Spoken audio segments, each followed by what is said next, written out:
जनमत की पुकार में आपका स्वागत है। विदेशी सरजमी पर राघव चड्ढा ने ऑपरेशन सिंदूर को लेकर पाकिस्तान को घेरा। आतंकवाद के खिलाफ सेना ने हाल ही में पाकिस्तान में घुसकर जमकर एक्शन लिया। पहलगाम हमले के बाद ऑपरेशन सिंदूर के तहत पाकिस्तान में सेना ने आतंकी ठिकानों को ध्वस्त कर दिया।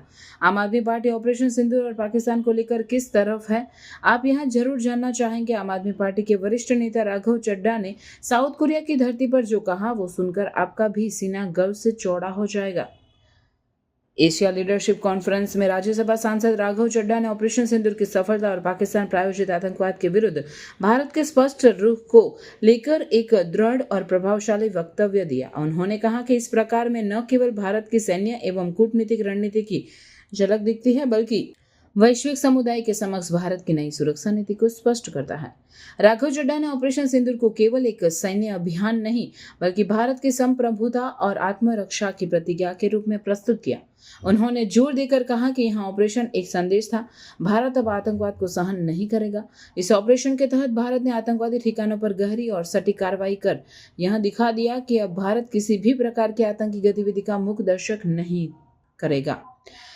सांसद चड्ढा के अनुसार ऑपरेशन सिंदूर यह सिद्ध करता है कि भारत अब न केवल अपनी सीमाओं की रक्षा करने में सक्षम है, बल्कि आतंक के स्रोतों तक पहुंचने और उन्हें नष्ट करने की इच्छा शक्ति भी रखता है। उन्होंने वैश्विक समुदाय से अपील की कि पाकिस्तान द्वारा प्रायोजित आतंकवाद के विरुद्ध एकजुट होकर कठोर कदम उठाए जाए। भारत की जीरो टॉलरेंस डॉक्ट्रिन अब केवल नीति पत्रों तक सीमित नहीं, बल्कि सख्त कार्यवाही के रूप में सामने आ रही है। चड्ढा ने यह भी स्पष्ट किया कि भारत संघर्ष नहीं चाहता, लेकिन अगर देश और नागरिकों की सुरक्षा की बात आए तो भारत पीछे नहीं हटेगा।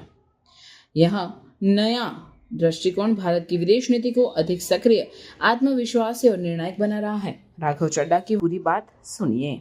India for the last several weeks has been mourning the tragic loss of lives of 26 innocent civilians because they were butchered by a terrorist attack in the state of Jammu and Kashmir in a place called Pahalgam. But as we mourn the loss of lives, India has emerged as a decisive, resolute nation, demonstrating a paradigm shift in the way we deal with terrorists, terror infrastructure, and rogue nations.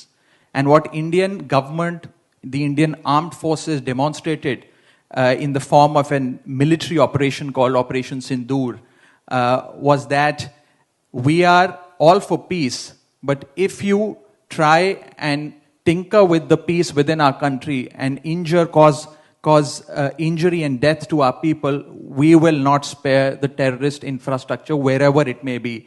And therefore, cross-border strikes were made.